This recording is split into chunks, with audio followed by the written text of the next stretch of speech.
Andrew, it could be this is just capitalism. It could be this is how demand and supply works and price points in sports financing.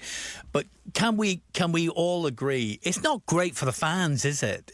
For fans who don't have the money to spend on big subscriptions to get to this point.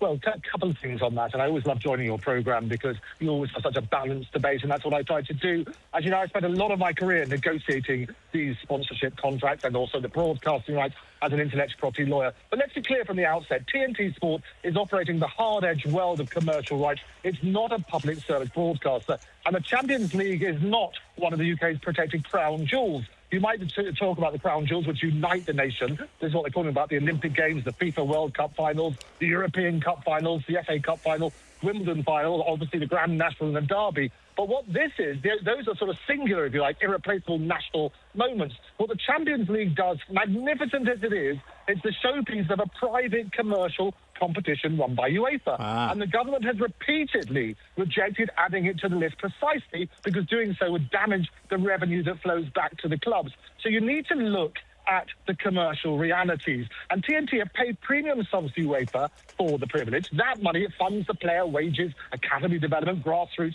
and the entire European ecosystem, if you like. If you force everything free to air, you erode the value of those rights, and eventually the product itself will suffer. The other point I should make as well is TNT has invested heavily with their UEFA rights ending in 2027. That's really key, because what they're trying to do is maximise the final window of exclusivity that they paid for. That's not greed, I would argue. That's basic commercial reality.